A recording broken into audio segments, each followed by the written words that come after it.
And welcome, this is Baller Scuba with Let's Play Penny Arcades on the Raid-Slick Precipice of Darkness 4.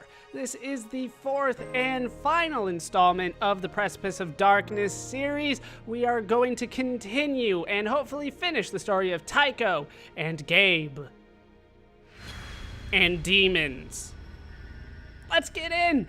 There is one small Easter egg that I feel like I need to point out before we get underway, and that is in the options menu. There are controls here for the Mind Orb 5XD2. Unfortunately, I don't have one of those, so I cannot adjust my thought settings properly. I don't think it worked.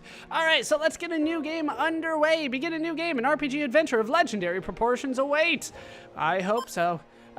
Based on what happened in the third installment of this series, I'm gonna stick to normal difficulty, and I reserve the right to make that easy at some point, but I'm pretty confident that I can make it through on normal as long as I know what I'm doing. With that said, let's play Penny Arcades on the Raid-Slick Precipice of Darkness 4.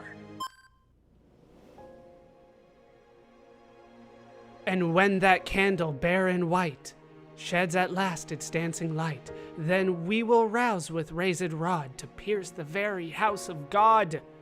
The quartet for the dusk of man, Tycho Ephemeris Brahi. Previously on Penny Arcades on the Raid-Slick Precipice of Darkness, Tycho and Gabe ran a detective agency in the city of New Arcadia. It's gone now. And by it, I mean the detective agency, the city of New Arcadia, pretty much everything. You see a man by the name of Dr. Blood assembled the pieces of Yawgmothde, god of doors. This doomed the world to destruction. It wasn't the best play, all things considered, but Dr. Blood had his reasons. Luckily, Tycho had a plan for the end of the world. He hid his practically perfect niece, Anne Claire, in a pocket of space just outside of existence, so that when the end came, the next universe, whatever shape it chose, would be based on her goodness. But it didn't work. It didn't work because one god remains. The best, most super handsome and awesome god, who is also a cool guy. Good luck beating him, because he's really strong too. He can lift yes, here they are now. So punctual.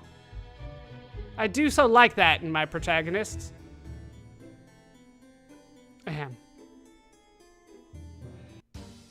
Like I was saying, after falling through an empty void for what seems like ages, and then falling through it for several thousand more years, Gabe and Dr. Blood finally strike ground. Urgh, you're a real can of peaches, you know that, Doc? You're a great person. Sarcasm. You killed Tycho, you destroyed the world. I could punch you in your dumb face for the rest of our stupid lives and you'd still be getting off easy. You didn't even notice my cape. Wait, I did. Ouch. I did it for... Stop hitting me. I did it for love.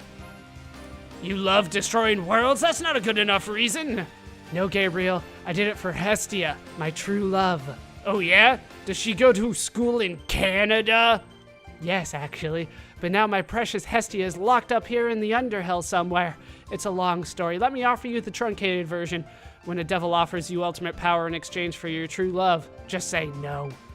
The Necrowumicon told me, assured me, that if I reassembled the 4 paintings of Yawgmothde, it would open up a door to the Underhell, and I could pluck her from that otherworldly well of torment. It was less forthcoming about the world destroying. Well, that's what you get for reading books. But this is my chance for redemption, Gabriel. I can make amends. I can rescue Hestia and reunite you with your friends. What? You mean Tycho is still alive? Your friend, Tycho Erasmus Brahi? Nay, he's very dead, but dead is preferable here. He is almost certainly somewhere in the Underhell. Now, double dead, that's the one you need to watch out for. Die in the Underhell, and that's it. But we never died to begin with, don't you see? Gabriel places a finger to his lips. his face twisted in intense cognition. Suddenly, the finger drops, his face brightens. No. We are outside the rules of this place. He came in through the figurative back door. We came in through the figurative back door, if you will. We can fall in battle, dust ourselves off, and try again. We are equipped for daring do on a profound scale. So what say ye? Let's join forces and seize our destiny by the conveniently placed seizing handles. Gabriel's brow, already pronounced, become a kind of bluff. Is any of what you said just true? It is. And I can punch you forever and you won't die? A pause. Yes, Gabriel. And you'd be right to do so. You keep that in mind. The two idiots form an ill-starred party to pass the short time that remains until their final death. Alright, so we have ourselves a party of sorts.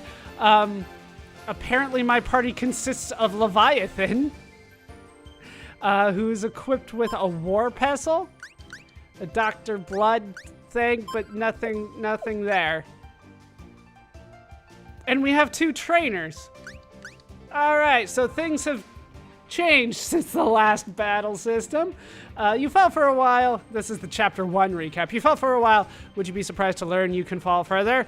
Our outlandish heroes currently have $50, which they'll probably spend on Pogs, trademark. It's been a while since I played any Pogs. In order to prep for this, I don't know how much it's gonna help, but I went ahead and reread all of Penny Arcade's comics. I also, oh, we have something here. Hey, it's that thing Anne Claire made for us, the item thing. I forgot what it's called. You got a duplicator. With this thoroughly implausible device, items you use in one battle will regenerate by the next fight. Looks like it got borked when it fell. It used to have a lot of cool aftermarket upgrades. The spoiler was especially rad. Right now, the item duplicator only allows you to use a potion to heal and revive allies, but by finding and purchasing upgrades, you can use items multiple times in the same battle, improve their effects, or unlock entirely new items, just like the last game. So I reread all of Penny Arcade's comics. I also read all of H.P. Lovecraft. I'm not sure that's going to help here, though, but I was hoping it would. Oh, man, finally. Hang on, I'm going to go beat up that whatever it is. I like punching you, Doc. Don't get me wrong, but any relationship can get stale. Yeah. His fish should be coming out the other side, covered with weird stuff. The whole thing should have been sweet. Instead, his hand hurts, and the foe doesn't even care. Gabriel, a word. Even the lowliest of Underhell monsters is far more dangerous than those of the world we know. Even a monstrous intern or teen beast represents a mortal scenario. The key is to fight fire with fire, or monster with monster. You can also fight monsters with fire, or vice versa. The possibilities are endless, but this is the key. Holding his palm towards Gabriel, he turns it upward quickly. A ball like a dark pearl has found its way into his grip. Lazy gray worms are swimming through it, having fun. Simply raise the Monstorb to the sky, thusly, and cry aloud. I don't have a Monstorb. No? Oh man, you gotta get one. Anyway. Leviathan! Soul too dark for the abyss, aborted son of hell's 666 wombs, aid me. With an understated pwop and a sour twoodle from an unseen horn, Leviathan appears. Do you remember how to fight? Of course I know how to fight. Psh, don't be stupid, dummy. You're the one who's dumb. Many, but not all, of your abilities in battle require MP to use. Your characters will each gain 1 MP every turn. MP isn't carried over from one fight to the next, so don't be afraid to use it. Enemies don't need MP to use their abilities, but don't underestimate them. Enemies get more powerful with each passing turn, so defeat them before it's too late. Alright, so we're up against a Marrow Man. We have 3 options. We can battle, analyze, or give up. Let's start by analyzing, since the last game didn't do that, and I wish it had. Let's see what it does, though, first, before I really conclude anything here. Marrow Man. 80 HP at 100% power, 5 element weaknesses, possible conversation star. Hey, I like your bones. All right, let's battle. All right, he gets to go first. I get attack 666, dark scholar item, and defend. Let's start with 666. All right, so these are kind of job classes, just like they were last time. We have a Tickle, which is a weak dark attack. Dark Scholar boosts all stats on self. That's Capomancy. I guess a regular attack to start? You know what? It says that he was weak to elements, so let's start with Dark and hope he's weak to that.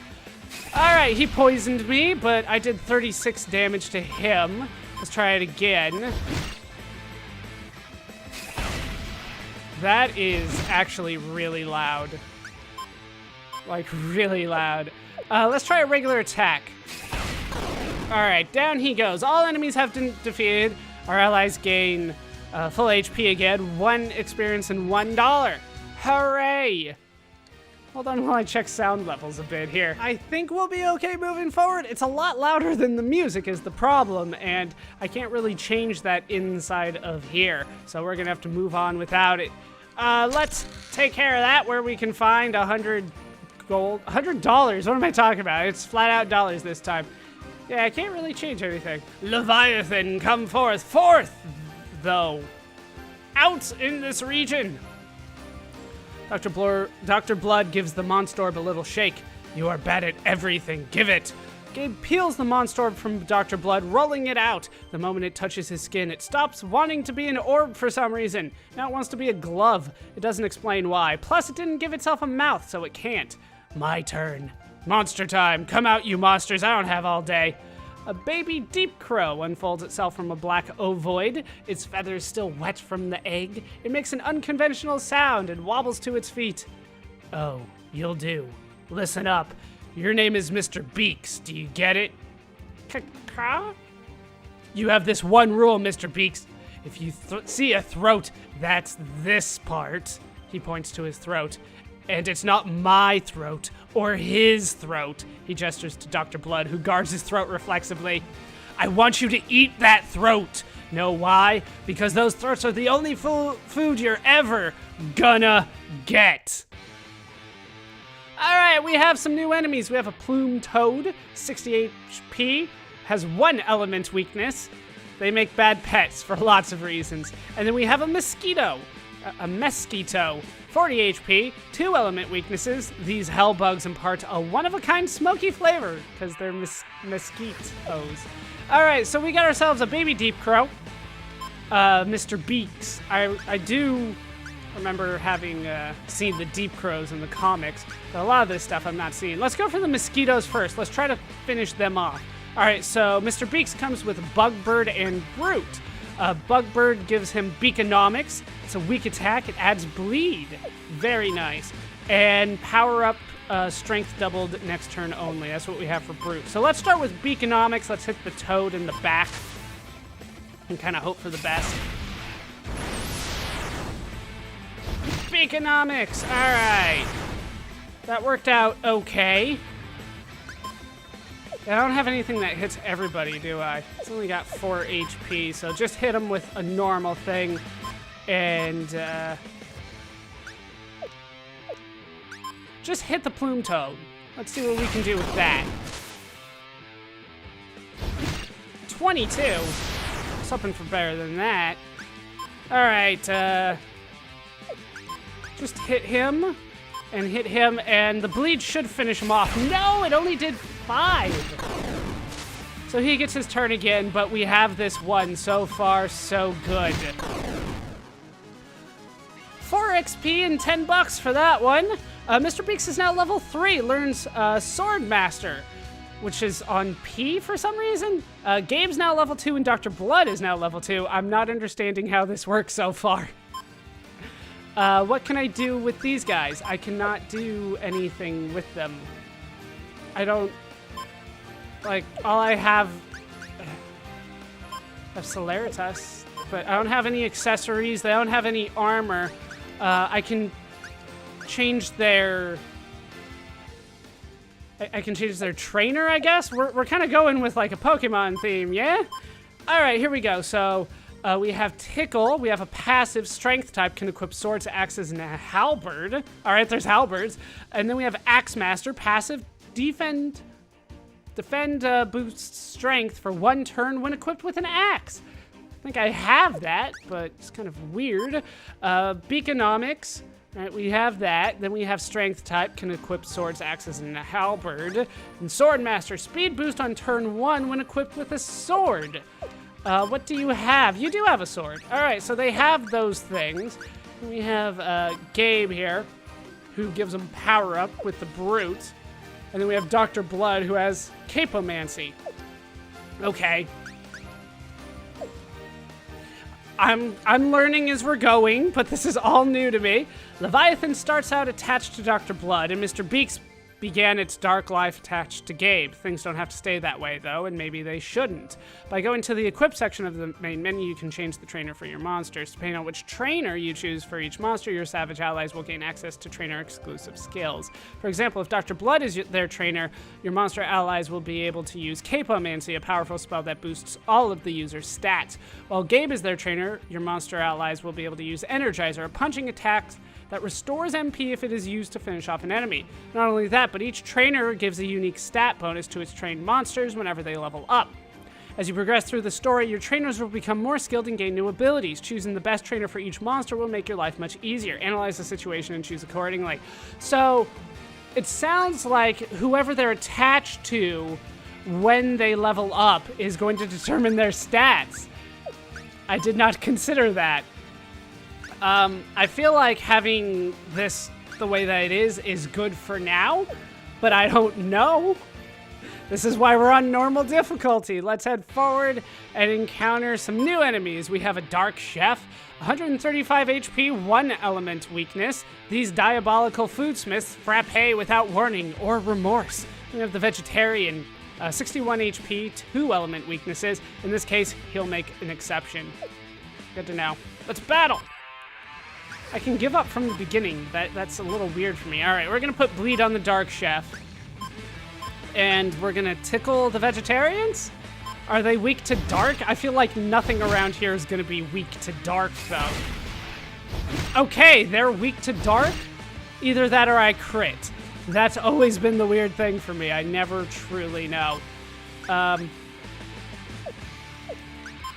Just hit him. And then hit him. Forks under knives. All right, so far so good, I think. Wait, you've got power up. Let's go for that. And you've got capomancy. Let's go for that. Let's see how good that can be for me at the end. All right, you did that. Let's go for the Dark Chef here. 48, I'll take it. Finish off the Vegetarian, hopefully with a tickle. Yep, super effective. All right, you don't have too much more, so just go for a regular attack and finish the job here. And we win! 8 experience and 21 bucks for that. Gabe and Dr. Blood are now level 3. Although that doesn't seem to have changed much. Remember, right, they're pretty forgiving when it comes to level grinding around here. Mostly because I can't do it. Doesn't look like there's anything this way. I can't do anything with the statues, despite how ominous they may seem. Doesn't look like I can do anything with the graves either.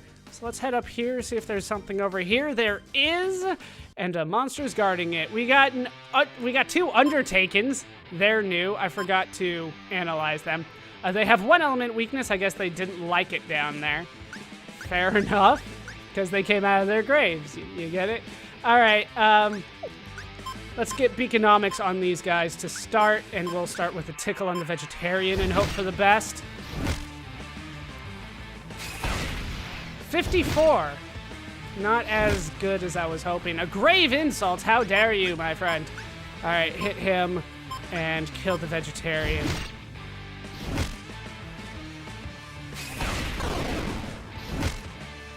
All right, yeah, spray it around, please. Spray it around. All right, hit him and go for a dark on him. We'll try. We'll try it. All right, Mr. Beaks. Down goes Mr. Beaks. I can still do this, though. All right. 8 experience and 24 bucks coming my way. Everybody's up to level 4. Well, Mr. Beaks, Gabe, and Dr. Blood are. And we got Soul Link, which is a passive ability. I think that's on Mr. Beaks, even though it didn't... No? Dr. Blood? It is on Dr. Blood. Passive gives Leviathan bonuses to strength, magic, and speed while in combat when equipped. I don't know. It feels like I should just leave them on who they're on. Hey, we get a magic ring. Increases magic ability by a ridiculously small, almost insulting amount. Let's put it on you. You're using it more often. 20, are you kidding me? That's pretty good for right now, considering how little magic I have to start this. All right, what are we up against here? Here in Underhell, Gabriel, even plants are the most serious of business. Your run-of-the-mill community pea patch is an abattoir littered with half-eaten men and women. Prepare yourself for a hard fight. Hard because of the wood, right? The wood? Because he's a tree guy? Nice one. No. Hard because he might pulp us and absorb our vital essence. Gabriel is unconvinced. That tree has set down roots in a power distortion mesh that's pumped it with godlike power. It should do the same for our beasts. Some battles have special conditions that may help or hinder your chances of success. That stuff isn't just there for funsies. Take it into account.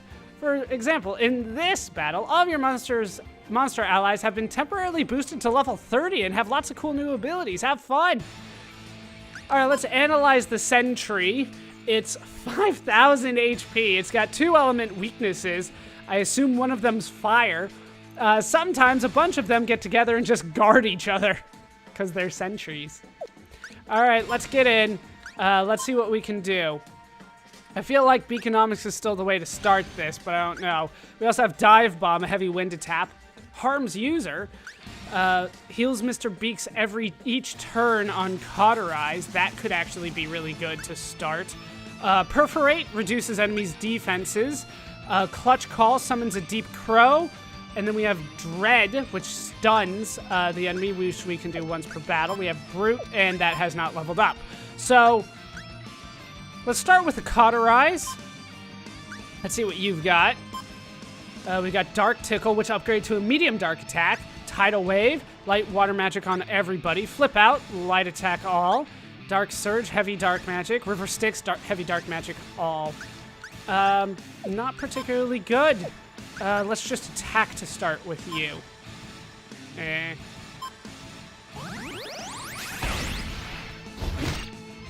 Alright, so far so good, I think. Let's go for a Perforate. And we'll go for Capomancy. Alright, his defense is down. All my stats are up. Could you hit the one that's healing, please? That would be appreciated. Let's go for a Dark Tickle. Maybe he's weak to dark. Because I don't know. Summon a Deep Crow. Let's see what that does. Holy crap. Alright, Deep Crow Matriarch did 750 damage for me. Dark Tickle turned out to be really effective too. Really effective. Let's summon another Deep Crow. Oh no, the Deep Crow's out instead of the heals? Or it's just out permanently? That seems a little overpowered, but I'll take it, I guess. Alright, 750 there. Dark Tickle does just over 1,000. And I never did add bleed, did I? That's not necessary. They made that a little bit easier for me than it needed to be. 20 experience and 50 bucks coming my way. Leviathan and Mr. Beaks both up to level 5. No learning, though.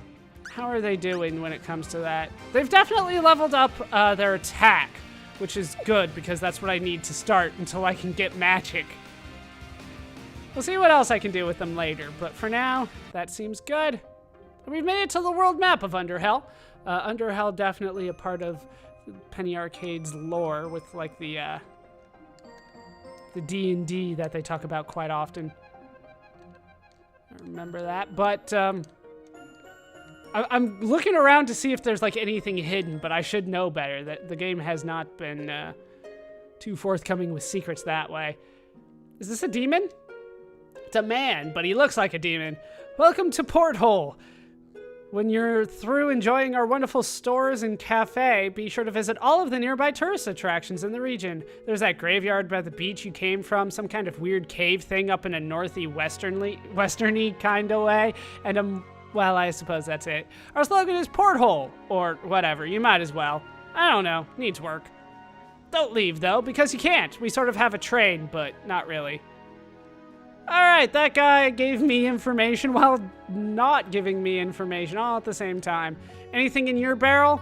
Is that a drinking barrel or a pooping barrel? Just north and west of our town, there's a cave nobody ever comes back from. It's probably such a great cave that nobody ever wants to leave. Yes, I'm sure that's the region. Region, even. Yes, that's the region. My magical cave policy is to always say yes to magical caves. My love Hestia pines, fragile in body and in spirit, and you want to loiter in caves and do cave-oriented things? I'm sorry, there's a policy, you know? Just like, come to terms with that.